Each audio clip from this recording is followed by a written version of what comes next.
agora nós vamos para a terceira palestra com o tema Mudança Organizacional e Inovação, o que o sistema de saúde deve entregar à sociedade. O palestrante é o jornalista Alex Igor Sanguian. Acertei? Sanguian. Trabalha há mais de 10 anos desenvolvendo produtos digitais com o objetivo de melhorar a vida dos usuários em diferentes segmentos, como finanças, saúde e bens de consumo. Busca combinar a gestão de dados e matemática com o Woman-Centered Design para desenvolver o melhor produto possível e a melhor experiência para o usuário. Ele é do Hospital Albert Einstein, em São Paulo. Obrigado a todos pela presença. Uma satisfação conversar com vocês um pouquinho aqui sobre a experiência do Hospital Albert Einstein em relação à inovação. Tá? O meu principal objetivo hoje aqui é trazer um pouquinho para vocês do que o Einstein está fazendo hoje em relação à inovação, né? Eu não sei se alguém aqui conhece um pouquinho do que o Einstein tem feito, dos produtos que têm sido lançados, mas a gente tem uma diretoria de inovação que foi implementada no Einstein em 2014, né? E hoje a gente tem uma equipe lá com mais de 50 pessoas desenvolvendo produtos para o mercado, né? A gente ajuda o hospital a tangibilizar as coisas, a melhorar os processos, mas o principal objetivo é criar produtos que sejam lançados no mercado, para trazer receita para o hospital e também trazer um volume bom de usuários, né? Eu queria passar para vocês aqui primeiro um pouquinho de como que funciona essa estrutura hoje, tá? E mais para o final da apresentação trazer para vocês um pouquinho da metodologia que a gente segue hoje de inovação, tá? A diretoria de inovação ela é composta por 4 grandes clusters, né? O primeiro é o Centro de Inovação Tecnológica, que ele é responsável por captar as ideias de colaboradores, né? O Einstein tem cerca de 15 mil colaboradores, né, em diversas unidades do Brasil, né? E muitos deles, como grandes organizações, acontecem em grande parte das maiores organizações, têm muitas ideias, têm muitos recursos, têm muitos problemas que podem ser explorados por diversas áreas do hospital, né? E uma forma da gente captar essas ideias é por meio dessa gerência que é o Centro de Inovação Tecnológica. Ele é responsável por captar as ideias por meio de um ambiente online, né, e fazer todo o filtro, né, toda a análise de gates de inovação, ou seja, pensar se isso a ideia do colaborador já tem precedentes no mercado, avaliar se a ideia do colaborador é cabível para se tornar um produto de inovação para o mercado, enfim, passar por toda uma régua de critérios, né, ver se também se tem patente já no mercado em relação à ideia do colaborador e, por meio de toda essa análise, chegar numa conclusão para ver se essa ideia ela deve ser endereçada pela diretoria de inovação, deve ser endereçada por TI, por marketing, como que o hospital vai endereçar essa ideia, essa inovação pretensa pelo usuário. Tá? O segundo grande bloco é o laboratório de inovação, que é uma área grande que é responsável por tangibilizar as ideias. A gente tem um laboratório de inovação hoje, cerca de 30 pessoas, né? Grande parte deles são desenvolvedores, né? Desenvolvedores mobile, back-end, front-end, gerentes de produto, designers, né? O objetivo desse núcleo é pegar as ideias que muitas vezes vêm do Centro de Inovação Tecnológica e desenvolvê-las, né? Desenvolvê-las não só do ponto de vista de tecnologia, quanto do ponto de vista de produto, usando metodologias de design thinking, como o professor Adriano mencionou. O terceiro grande bloco é o de startups, né? O Einstein hoje tem uma cultura de fazer muitas parcerias com startups, né? É a cultura de inovação aberta, ou seja, não pensar que a gente vai fazer tudo dentro de casa somente, mas que a gente pode usar todo o conhecimento que tem fora, com universidades, com outras empresas, com uma série de stakeholders que estão em torno do ambiente de saúde, para trabalhar junto com o Einstein, para criar produtos de inovação que realmente agreguem realmente alguma coisa para a sociedade, não só para pensar em trazer novos pacientes para o hospital, vender produtos, mas também agregar para a sociedade como um todo, como vocês vão ver com alguns produtos nossos. Por fim, a gente tem o núcleo de telemedicina hoje, né, que é um núcleo bem forte. A gente tem uma série de produtos que foram lançados recentemente, voltados para telemedicina.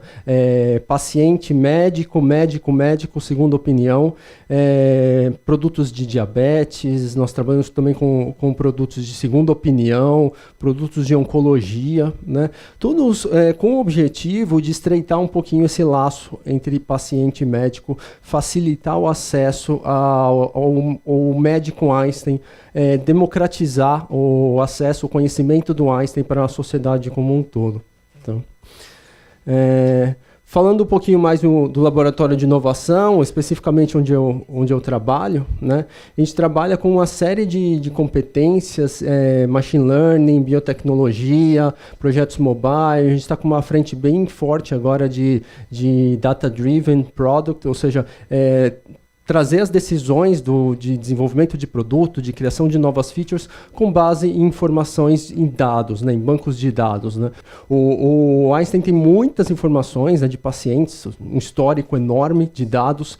O Einstein trabalha diretamente com algumas unidades, com algumas UBS SUS que são administradas pelo hospital, né? E todos esses dados de pacientes, né, eles dizem muito, né? Se você souber trabalhá-los, cruzar informações, você tem respostas para produtos que muitas vezes estão na sua cara, mas você não soube trabalhar essas informações, você não soube cruzar, você não soube interpretá-las para chegar num final e ter um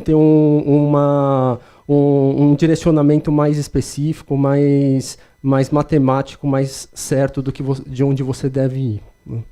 Aqui um pouquinho da metodologia de trabalho, né? Ela passa muito pelo conceito de design thinking, como eu vou falar um pouquinho mais para frente.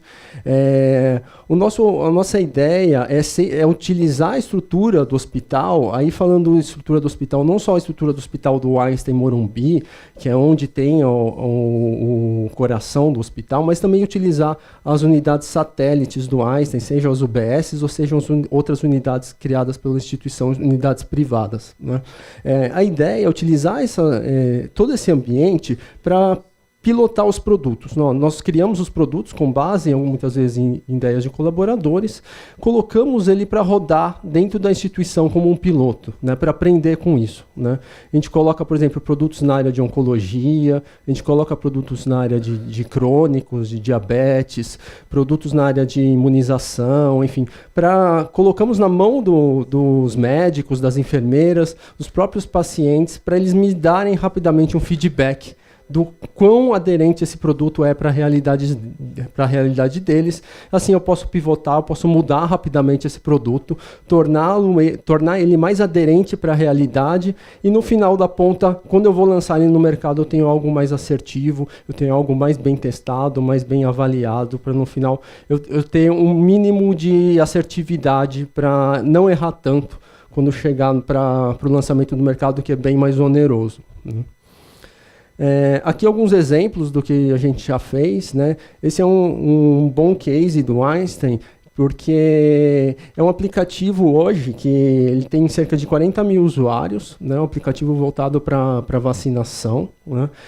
O que a gente avaliou junto com dois médicos, na verdade, que tiveram a primeira ideia em relação a esse aplicativo. Que há muitos aplicativos no mercado hoje que falam sobre vacinação, que servem como uma caderneta online de vacinação, né? Porém, o que eles fazem? Eles simplesmente replicam a caderneta no papel para o ambiente online. Né? É simplesmente um copy-paste de um para o outro. E isso gera alguns problemas, né? Alguns problemas de interpretação por parte do paciente. Né? Porque alguns pacientes podem interpretar que uma vacina, quando é cadastrada como opcional, realmente ela é 100% opcional para ele, porque ele não tem um médico, ele não tem um profissional de saúde para explicar para ele o contexto daquilo. Né? Porém, a gente sabe que uma vacina opcional ela pode se tornar obrigatória dependendo da condição do paciente. Né? Por exemplo, uma mulher que se torne gestante, algumas vacinas se tornam opcionais, outras se tornam obrigatórias, né? E outras ela não deve tomar. Né? E muitas vezes, grande parte desses aplicativos que estão no mercado hoje, eles não informam esse tipo de variação, não informam esse tipo de restrição para o usuário e induzem ele ao erro. Né? A gente tenta mitigar esse problema com esse aplicativo, o Einstein Vacinas, vacinas. A gente tem essa caderneta online, a gente tem duas visualizações. Esse aplicativo é gratuito, o objetivo do Einstein é democratizar o acesso à informação de imunização para a sociedade como um todo. A gente tem descrição de vacinas, de efeitos colaterais de vacinas, de quando utilizá-las, né, por todo o aplicativo. Além disso, a gente tem algumas features que auxiliam também o usuário. Uma delas é a georreferência para unidades básicas de saúde, né, que tem imunização no Brasil inteiro, e também unidades Einstein que oferecem esse serviço, né. A gente está trabalhando hoje na evolução de uma feature que é vacinas dos viajantes, né. Hoje a gente tem um link para o site da CDC, que é um órgão americano, que forma, por exemplo, eu vou viajar para o Afeganistão, eu preciso tomar a vacina XPTO, né? Hoje, isso é muito difícil de ser encontrado em português, né? Português e atualizado, né? E hoje, o que a gente está trabalhando? A gente está trabalhando junto com a CDC, a gente está traduzindo essa informação, criando um robô que automaticamente vai trazer esses dados para o aplicativo do Einstein, disponibilizar para a sociedade como um todo. Tá? Ou seja, quando for atualizado alguma coisa lá no site da CDC, o aplicativo do Einstein vai trazer isso traduzido em tempo real. Um segundo case aqui é o gestão de escala, que foi um grande problema também. Acho que grande parte de vocês devem conhecer bem melhor do que eu. O problema de gestão de escala é aquela escala no papel, a escala médica de UTIs que o médico tem que gerenciar quando uma pessoa faz uma escala, quando a outra sai. A gente sabe que tem negociações entre plantonistas no dia a dia, né? Isso gera uma série de distorções para o gestor, né? No Einstein, por exemplo, o gestor ele tem a incumbência de verificar se o médico não está fazendo além do período estabelecido de horas que ele deve fazer, né? Passando desse período, é lógico que ele não deve trabalhar, né? Só que o que acontece muitas vezes, tem um médico que tem um plantão, né? E ele vende esse plantão para outro médico, né? Isso é comercializado, né? E como é tudo no papel, como não há uma gestão digital disso, como não há nenhum tipo de gestão sistemática disso, muitas vezes a gente entra nesse problema de médicos fazerem horas extras além do que o CFM exige, né? E o Gestão de Escala é uma plataforma online que oferece para o gestor e para o plantonista um ambiente para a gestão de todo esse processo, né? O plantonista tem um aplicativo, né, por meio do qual ele pode trocar escalas, ele pode verificar a escala que o gestor ofereceu, né, e ao mesmo tempo o gestor tem esse ambiente web, né, onde ele tem todos os gráficos, tem todos os indicadores voltados à utilização, à troca de plantões. Ele tem o grid, ele tem uma view que ele tem todo o grid que ele pode cadastrar das escalas médicas, e por meio dessa ferramenta ele consegue mitigar uma série de problemas como esse de tripla jornada de médicos. Agora eu queria entrar para explicar para vocês um pouquinho mais sobre uma metodologia que a gente utiliza, que é bem próxima do Design Thinking que o Adriano mencionou, que é o Biodesign, né? A gente utiliza essa metodologia em grande parte dos nossos produtos para fazer acontecer, né? Para a gente conseguir fazer com que esses produtos que eu mencionei anteriormente realmente sejam implementados de forma efetiva, realmente eles tenham algo a acrescentar para o usuário no fim da ponta. Essa metodologia foi desenvolvida pelo time de Biodesign da Stanford University, e o grande conceito por trás dele é tangibilizar e tornar algo bem mais pragmático, né, bem mais voltado para o mercado, né. Eu vou passar para vocês que a gente faz toda uma análise, seja de marketing, de análise financeira, a gente faz análise, sabe, de viabilidade financeira dos nossos produtos antes de colocá-los no mercado, antes de desenvolver qualquer coisa, né. A primeira fase é a identificação, né, que ela passa por 2 grandes blocos, que é o Need Finding e Need Screening.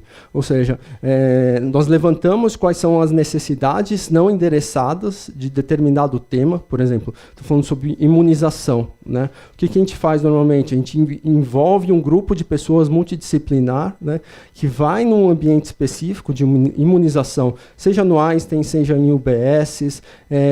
O ideal é ir no maior número de locais possíveis e levantar necessidades não endereçadas, ou seja, aqueles problemas realmente que são latentes, que não há solução, que não há nada muito aderente que foi implementado ainda. E depois, na sequência, você priorizá-las, né?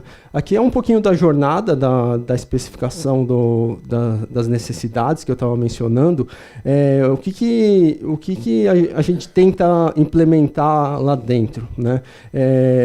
Criar um grupo multidisciplinar que trabalhe junto e chegue nesses ambientes, por exemplo, numa área de imunização, numa área de cardiologia do hospital e de UBSs, e levantem necessidades, levantem problemas, né? E com isso a gente chega no volume enorme de problemas, né? Principalmente nas UBSs, né?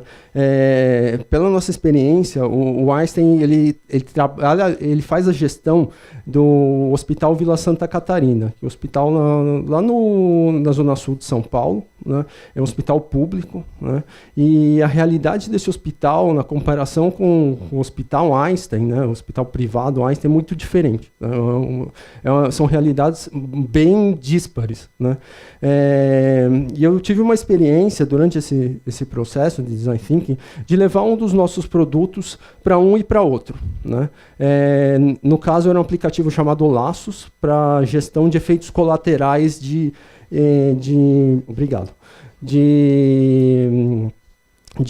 quimioterápicos, né? Pacientes oncológicos fazendo quimioterapia, né? Eles utilizavam o aplicativo para reportar os efeitos colaterais, né? que eles tinham durante o tratamento, né?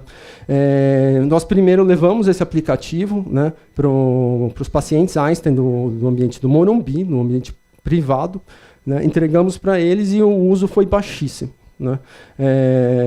A gente foi atrás, tentou entender por que não houve aderência e tal. E o que a grande maioria falou foi o seguinte: eu tenho o WhatsApp do meu médico aqui, eu ligo para ele e tal, eu não tenho por que usar o aplicativo, entendeu?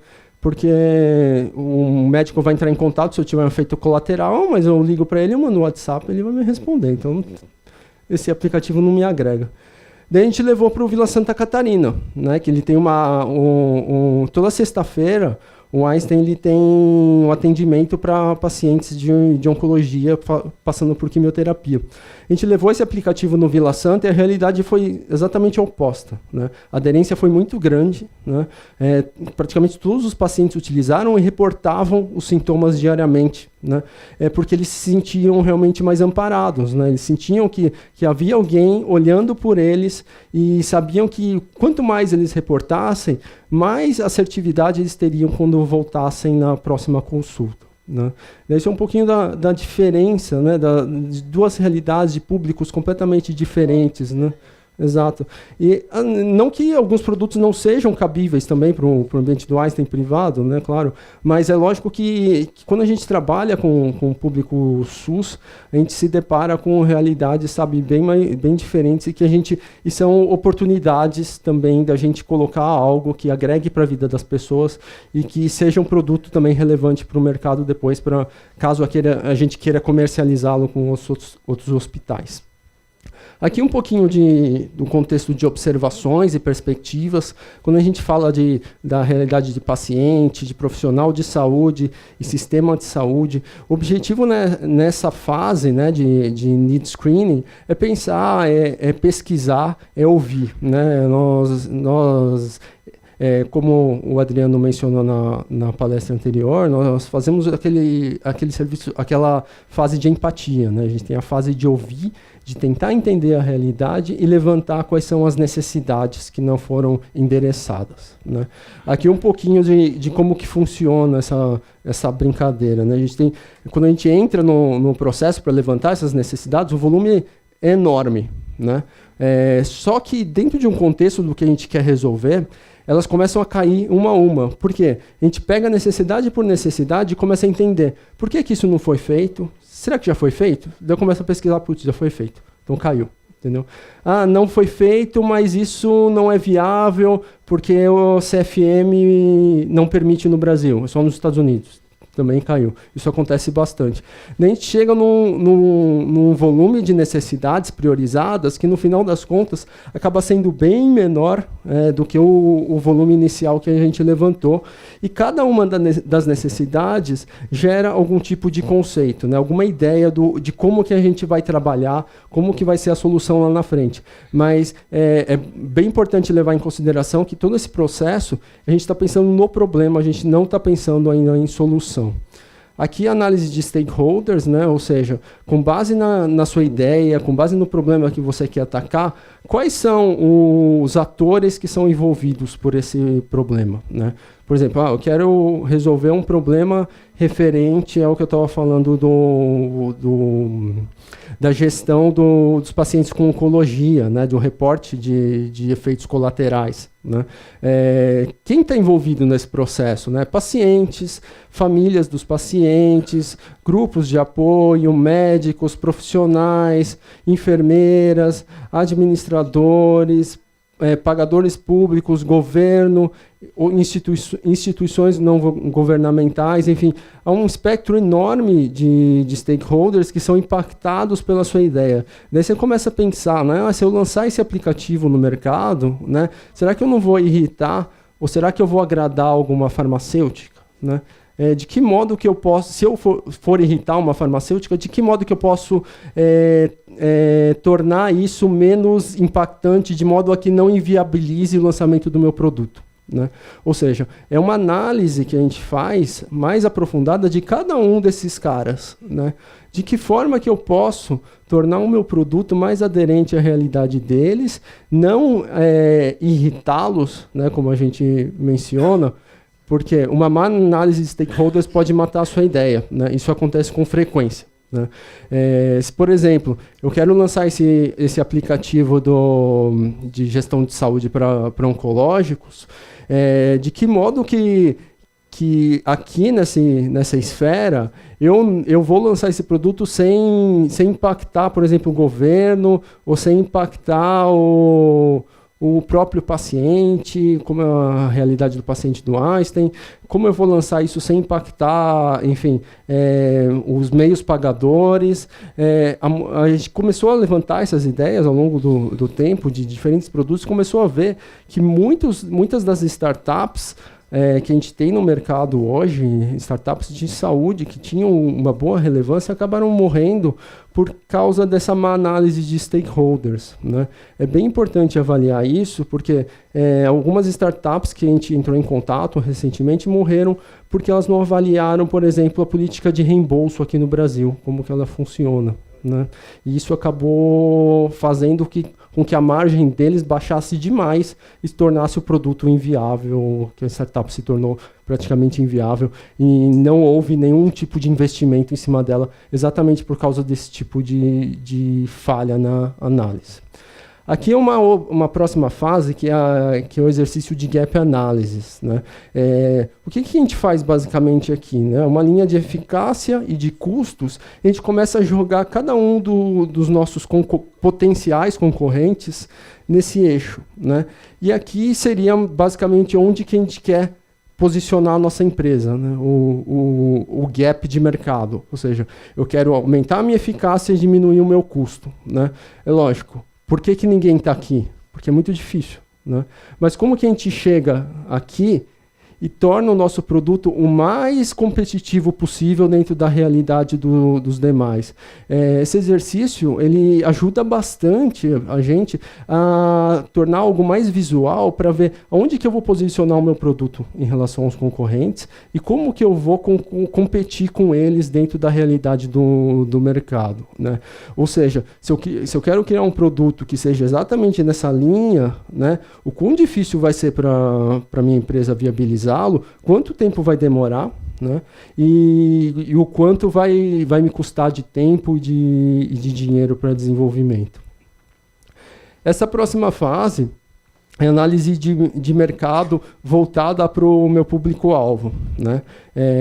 A ideia é pensar em clusterizar o meu público-alvo no maior número de nichos possíveis, de modo a que eu possa, no final dessa clusterização, saber quem eu vou atacar primeiro, né? Por exemplo, aqui eu estou falando vamos sugerir que a gente está falando de um produto para coração, né? Eu trabalhei num produto recentemente voltado para isso, para pessoas com problemas de coração e que precisavam fazer reabilitação cardíaca, que é um problema bem sério aqui no Brasil, né? Reabilitação cardíaca. Pouquíssimas unidades de fisioterapia no Brasil para reabilitação cardíaca. Por quê? Porque o SUS paga R$6 por sessão de fisioterapia para reabilitação cardíaca e planos de saúde pagam 9. Né? Como você rentabiliza um produto desse tipo aqui no Brasil? Né? A gente foi para o Paraná, onde há uma série de pacientes na Santa Casa do Paraná com problemas de saúde, né, problemas cardíacos.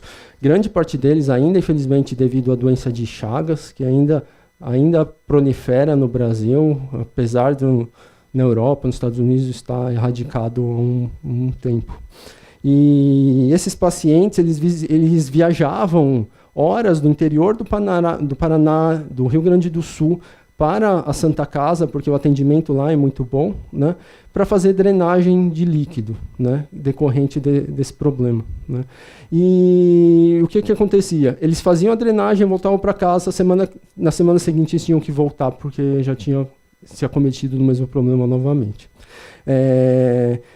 Daí a gente começou a pensar, ok, esse paciente tem esse problema específico no Brasil, porém ele não consegue ter esse problema endereçado, ele não consegue resolvê-lo porque não há uma cadeia que o ajude a fazer a reabilitação cardíaca. A gente começou a conversar com os médicos falam, é essencial fazer reabilitação cardíaca, mas eu não endereço isso para o paciente, eu não passo essa conduta para ele, porque ele não tem onde ir. Se ele for fazer em casa, ele pode ter um risco enorme, né?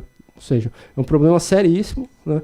E a gente tentou endereçar isso por meio de um produto que foi criado no workshop nosso, voltado para a criação de um hub de fisioterapeutas que tornasse o custo dessa reabilitação cardíaca menor. Né? Entrando nesse exemplo aqui para vocês entenderem um pouquinho mais, o primeiro círculo, que é o TAM, seria todos os pacientes com problemas cardíacos no Brasil. Seria um volume enorme, lógico que a gente não vai atender tudo dentro desse produto. Né? O segundo, o SAM, Serviceable Addressable Market, seria o nicho de pacientes que precisam fazer reabilitação cardíaca. Né? Tem problemas cardíacos, mas precisam fazer reabilitação nesse momento. Também não é toda essa esfera que a gente vai atingir com esse produto, porque há uma variabilidade enorme de pacientes com essas condições. Share of Market seriam aqueles pacientes com essas condições que, porém, podem pagar pelo produto que eu estou pensando em desenvolver. Né? Ainda assim, atingir todos esses caras também não é possível. Né? Por isso que a gente cria esse conceito do beachhead, que nada mais é do que aqueles early adopters. Né? Ou seja, eu crio um produto, e normalmente seja um produto de tecnologia, né? Muitas vezes a gente trabalha com produto de tecnologia, com aplicativo, com sistemas web, e para viabilizar, para tornar ele, para criar ele o mais rápido possível, ele normalmente é um piloto, normalmente é uma casca de um aplicativo, não é um aplicativo muito bonito, entendeu? Que a gente cria ele muito rapidamente para mudá-lo rapidamente para aprender. Né?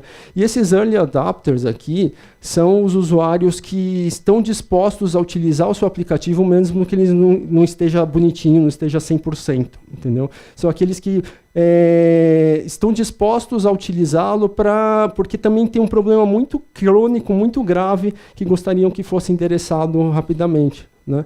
E esse público, ele ajuda muito a empresa a passar desse vale da morte, né, do chamado vale da morte da criação do produto.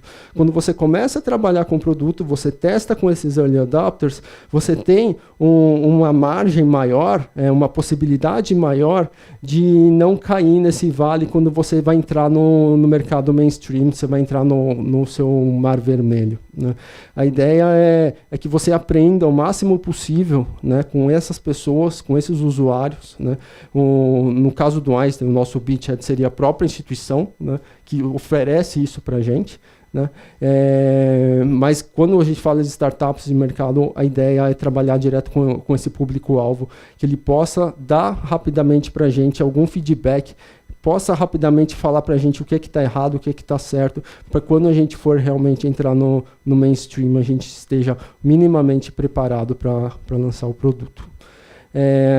Aqui é um conceito do biodesign que é a chamada need statement, né? É uma frase que resume o que é o seu produto, né? A ideia é que essa frase ela englobe 3 grandes itens: problema, população e resultado esperado, né? Quando eu comecei a trabalhar com isso e eu vi esse primeiro slide, eu achei que era bem simples, que eu ia escrever isso rapidamente para todos os meus produtos, mas não foi.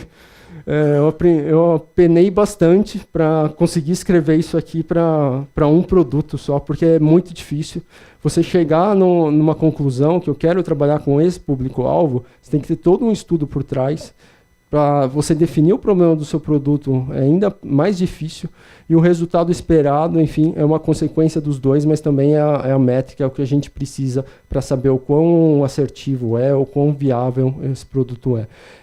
Porém, é essencial para a gente, pelo menos dentro do biodesign, escrever essa need statement, que é o que vai nortear o produto do conceito até o desenvolvimento. Mas notem que a gente nem falou na solução ainda, né? A gente está falando no processo do biodesign, mas que a gente ainda está falando no problema, né? Todo o processo que a gente falou até aqui, a gente nem pensou ainda o que seria a solução para resolver esse problema, né?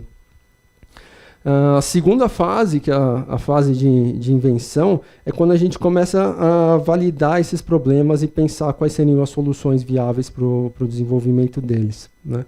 Aí entra a fase de brainstorm, né? A gente entra nessa segunda fase depois de, às vezes, 6 meses, 5 meses de desenvolvimento de produto, né? E gera uma ansiedade muito grande na equipe, né? Porém, é essencial que você consiga validar o seu problema, você consiga validar a análise de stakeholders antes de chegar a pensar numa solução, né? Muitas vezes as pessoas falam, eu tenho esse problema e a solução é um aplicativo, né? Mas a gente sabe que 99% das vezes não é, né? E a ideia é que a gente valide o problema, trabalhe bem com ele para quando a gente chegar no brainstorm, quando a gente começar a pensar na solução, a gente esteja o mais maduro possível para trabalhar com eles. Algumas regras de brainstorm que a gente trabalha aqui: evite julgamentos, encoraje ideias loucas, construa sobre ideias do próximo, busque quantidade, uma conversa por vez, fique focado no tema e seja visual. Essas ideias aqui, essas regras de ouro são fundamentais para a gente trabalhar num workshop, num brainstorm que seja legal. Porque muitas vezes a gente trabalha com pessoas com personalidades muito diferentes, né? Tem pessoas que são mais tímidas, pessoas que são bem assertivas, pessoas que têm, às vezes, uma hierarquia maior dentro da instituição, dentro da empresa que você está trabalhando, e às vezes pessoas que, sabem, têm muito conhecimento e ficam intimidadas porque o chefe falou que teve a ideia A, porque o chefe falou que não gostou da sua ideia, ou até uma pessoa que fala mais alto criticou a ideia do outro, né? Por isso, essas regras, elas ajudam muito a tornar o seu brainstorm efetivo, fazer com que as pessoas cocriem em cima das ideias dos outros, né? Ou seja, se dentro de um workshop, de um brainstorm voltado para uma solução, para um problema de oncologia, eu der uma ideia maluca, sei lá, vamos criar um carro que vai percorrer o Brasil inteiro para ajudar todas as pessoas, enfim. Em vez de rirem da minha cara, apontarem, hahaha, como você é burro, Alex. as pessoas vão me ajudar a co-criar essa ideia, a pensar de que forma que essa ideia pode se tornar viável, né? De que forma a gente pode criar uma frota de carros, será que a gente não pode fazer uma parceria com o Uber, sei lá, criar junto para tornar a sua ideia viável. E muitas vezes essa ideia maluca que algumas pessoas dão, que as pessoas têm coragem de dar, elas se tornam muitas vezes o combustível para a ideia final. Ela não vai ser exatamente ela que vai direcionar a ideia final do produto, mas vai ser uma variação dela que vai construir aquela caixinha, aquela ideia no final das pontas, né? Por isso é fundamental encorajar as ideias loucas. A próxima fase que a gente trabalha é a fase de prototipagem, né? Ou seja, a partir do momento que eu defini a minha solução, o meu produto final, como que eu tangibilizo isso, né? Prototipar, quando a gente fala, não é criar nada muito bem sofisticado, não é criar nada, sabe, um aplicativo já desenvolvido, já codado, enfim. Não, muitas vezes o protótipo é uma coisa muito simples, né? Às vezes o protótipo é uma folha de papel, é um canvas, né, que eu consigo validar rapidamente. Aqui é um protótipo de canvas, né, um modelo de negócio, que eu consigo validar rapidamente junto com o meu grupo, né? A importância da prototipação é que a gente consegue tangibilizar isso rápido, colocar na mão do usuário, o usuário vai falar se isso está certo, se isso está errado, né? A partir do momento que eu tenho esse feedback, aí sim eu consigo construir, junto com a minha equipe, um produto que seja relevante, um produto que seja o mais aderente possível à realidade que eu estou tentando endereçar, tá? Aqui alguns outros pontos a serem avaliados, né, que a gente utiliza na equipe do Einstein. A pesquisa de propriedade intelectual, né, pesquisa regulatória, pesquisa de política de reembolso, como mencionei anteriormente, e modelo de negócios, né? Esses itens são bem importantes nessa fase de prototipação também, para você criar um produto que seja mais sustentável, um produto que seja aderente à realidade do mercado. A fase 3, que é a implementação, ela é muito mais voltada à operacionalização de tudo que você construiu anteriormente, né? É uma fase onde você levanta plano de marketing, você trabalha com as estratégias de prototipação e de desenvolvimento, você realmente vai levantar os custos do seu produto, você vai avaliar o seu mercado financeiro, sua viabilidade financeira, markup que você quer, enfim, é uma série de critérios de negócio que são levantados nessa fase de implementação e são colocados na esteira para o desenvolvimento do produto, né? É isso, gente. Obrigado. Quem tiver alguma questão, estou à disposição. Eu queria fazer uma observação e te fazer uma pergunta, porque eu vejo muitas pessoas falarem de inovação, porque está na moda falar de inovação. Se eu não falar de inovação, eu estou ultrapassado. Então, eu vejo pessoas e instituições falarem de inovação, mas não fazem nada de inovação, só falam. E eu observei que ele está trazendo para cá apresentou dois resultados concretos. Um foi o software da vacina e o outro foi o Scala, que eu peguei lá, o folder, que são dois produtos que são resultado desse processo de inovação. Você falou das startups, que vocês apoiam startups lá, algumas são financiadas por vocês mesmos, para desenvolvimento de produtos. Então, eu queria que, se você pode responder o seguinte, sobre esses dois aplicativos. Um, eu vi que eu posso acessar diretamente, não é isso? Que é o da vacina. Qualquer um de nós aqui pode entrar no site. É que não deu tempo, porque eu não estou sem minha conexão, está ruim, senão eu já me cadastrava agora. Um dá essa possibilidade e o outro trabalha mais internamente, né? Seria isso, para viabilizar a gestão da escala. Queria que você falasse só mais um pouquinho sobre isso. Sim, o Vacinas está disponível para iOS e Android, é gratuito, qualquer um pode utilizá-lo. O Scala é um produto que é voltado para a comercialização, né? Ele está no mercado, está sendo utilizado hoje por cerca de 6 hospitais A gente está começando a oferecer ele para o mercado brasileiro. Desses 6 clientes, acho que 5 já estão utilizando, 1 ainda está em fase de contrato. Esse sistema do Scala, ele é fechado, né? A gente tem um aplicativo na loja para Android e para iOS, porém ele é fechado com login e senha, né? Ou seja, não dá para viabilizar ele abertamente para qualquer um utilizar, porque ele depende do sistema web, né? Ele depende da frente que o plantonista, que o gestor plantonista, ele vai cadastrar no ambiente web. Ou seja, o gestor do plantão, ele cadastra no sistema dele todos os pacientes, todos os plantonistas, né? Cria a grade com as recorrências específicas deles, que muitas vezes são bem complexas, vocês conseguem saber... Vocês sabem muito melhor do que eu, que esses processos são bem complexos, têm recorrências bem específicas de cada unidade. Muitas vezes a UTI tem uma peculiaridade que é completamente diferente de outra unidade de atendimento. E o que a gente tentou fazer foi reunir todas essas regras de negócio, né, que a gente captou de diferentes áreas, para um ambiente que fosse o mais friendly, com melhor usabilidade possível para o usuário, né? Ou seja, o gestor ele pode cadastrar isso e criar as regras que ele achar que são mais relevantes para o público dele, né? Esse aplicativo ele está disponível nas lojas, ele está no site do Einstein também, com a indicação do nosso site. A gente tem no site do Einstein tem um site específico do Scala, né? A gente tem um contato no site também, quem quiser mais informações, quem quiser saber um pouquinho mais sobre como ele funciona, tá? Hoje a gente está com mais de 1000 plantonistas cadastrados, né? A gente tem aí um volume de prospects bem grande, que estão bem interessados também em comprar esse produto. E a ideia é começar resolvendo um pequeno problema, né?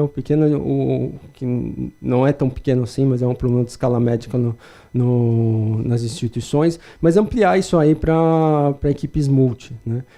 Por exemplo, a gente tem problemas enormes com escalas de fisioterapia, com escalas de enfermagem, né? São críticas e a ideia é que a gente evolua o produto no futuro para esses públicos.